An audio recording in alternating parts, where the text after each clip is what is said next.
Assalamualaikum warahmatullahi wabarakatuh. Perkenalkan, saya Irma Erviana dari Program Studi Agribisnis Bidang Minat Penyuluhan dan Komunikasi Pertanian dengan NIM 05103994 dari UPBJ Palembang Universitas Terbuka. Baik, hari ini saya akan melaksanakan praktikum mandiri pada mata kuliah Studi Kelayakan Agribisnis. Pada unit 1 yaitu Studi Kelayakan Agribisnis berdasarkan analisis non-finansial.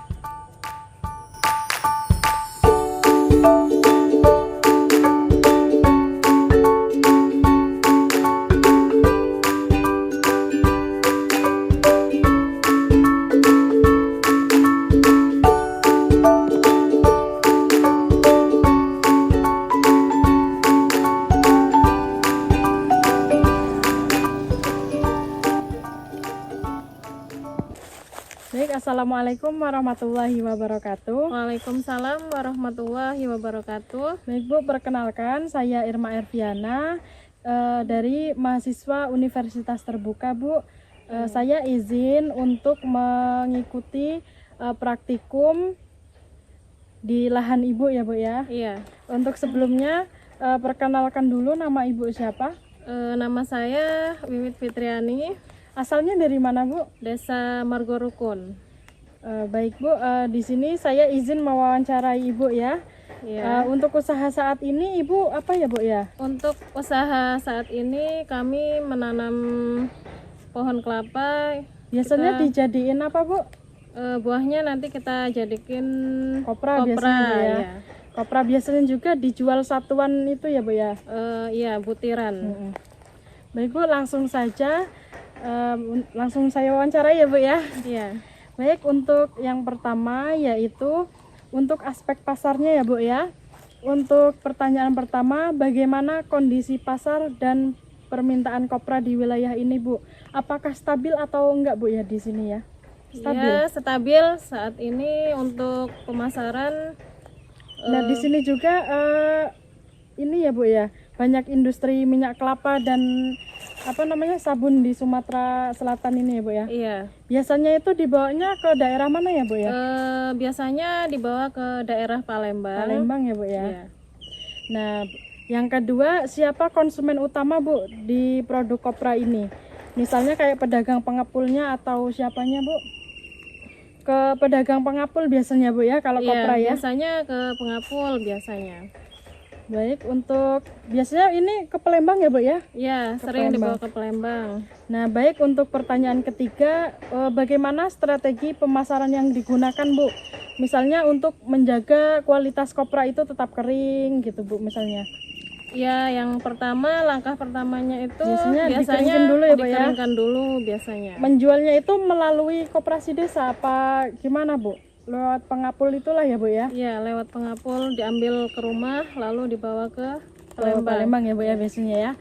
Baik, untuk memasuki aspek selanjutnya yaitu aspek teknis. Yang pertanyaan pertama yaitu di mana lokasi dan skala usaha yang dijalankan Ibu ini, lokasinya di mana ya Bu ya? Usahanya di desa Margorukun.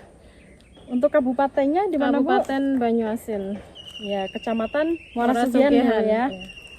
Baik, untuk ini berapa hektar Bu kira-kira Bu?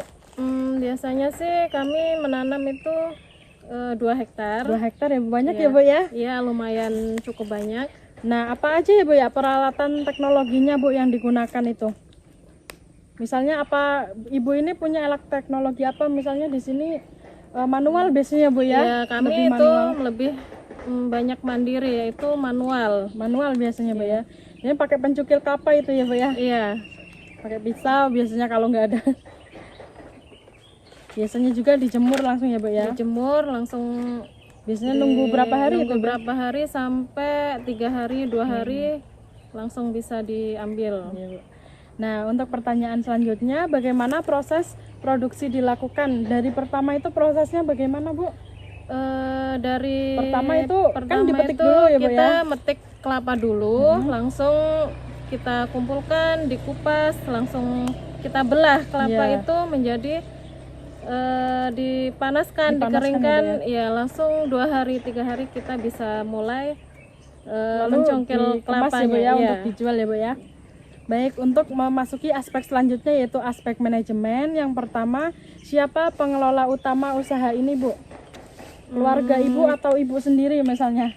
Pengelola utama yaitu ya kami keluarga sendiri. Terus kita Lebih ke penanggung ke- jawabnya itu siapa, Bu? Suami Ibu apa Bapak Ibu misalnya? lebih ke ayah itu, bapak Ayah ya. Iya. Nah, untuk pertanyaan kedua itu berapa jumlah tenaga kerja yang digunakan, Bu? Biasanya kami kalau 2 hektar kami tenaga Sekitar kerjanya 5 ya, Bu, ya? sekitar 5. Ya, Itu sekitar keluarga 5. sendiri apa dari tetangga-tetangga, Bu? Ya ada sebagian keluarga Ada sama sebagian tetangga ya, Bu, ya? ya. Untuk bagaimana sistem pengupahannya, Bu? Ada upahnya nggak, Bu, ya? Sistem pengupahannya kami Apa borongan? borongan, Borongan ya, tergantung Bu, ya? pendapatan kelapa atau kopra tersebut. Oh iya, Bu, ya. Baik, untuk masuki aspek hukumnya, Bu, apakah usaha ini memiliki legalitas usaha, Bu? Misalnya dalam kelompok tani.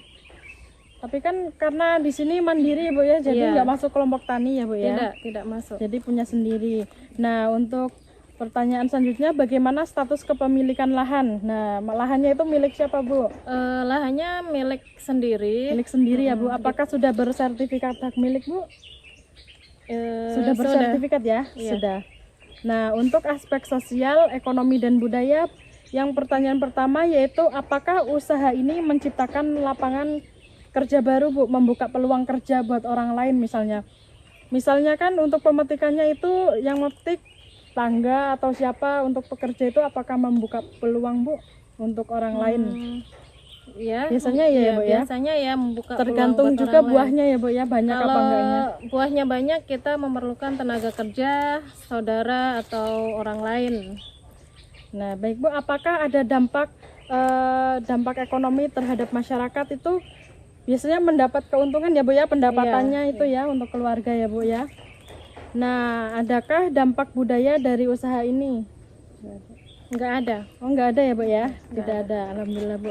Nah, untuk aspek lingkungan, pertanyaan yang pertama yaitu apakah kegiatan ini berdampak pada lingkungan? Misalnya bisa buat limbah itunya, Bu, apa? Biasanya kan apa namanya tuh, tangkas kelapanya itu biasanya kan dibuang gitu ya, Bu. Bisa jadi limbah nggak, Bu, ya? Enggak Enggak ya, Bu, ya? bisa. Tapi biasanya bisa dimanfaatkan Bisa kembali ya, Bu, ya? dimanfaatkan kembali seperti apa namanya, daun atau Daun kelapanya ya, Bu, ya? kelapanya ya bisa dibikin sapu lidi itu kan bisa. Nah, bagaimana pengolahan limbah usahanya? Nah, itu pengolahannya itu ya, Bu, ya. Cuma mungkin daunnya itu ya, Bu, ya, dibuat sapu lidi biasanya ya. Kalau untuk kelapanya itu daging kelapanya kayak apa namanya, tepesnya itu, nah, Bu. Itu biasanya diapain? Apa dibuang aja, Bu? Ya biasanya Jarang ya, Bu, ya, di jarang sini ya? digunakan. Nah, baik, untuk kesimpulan pada unit 1 ini, hasil wawancara menunjukkan bahwa usaha olahan kelapa menjadi kopra layak secara on-finansial karena memiliki pasar jelas, lokasi strategis, pengolahan baik, legalitas sedang diproses, dan bermanfaat bagi masyarakat dan ramah lingkungan. Baik, Bu, terima kasih ya, Bu, ya, sudah mengizinkan saya praktek di sini, Bu. Kurang dan lebihnya saya mohon maaf jika ada salah ya, Bu, ya. Ya. Baik, wassalamualaikum warahmatullahi wabarakatuh. Waalaikumsalam warahmatullahi wabarakatuh.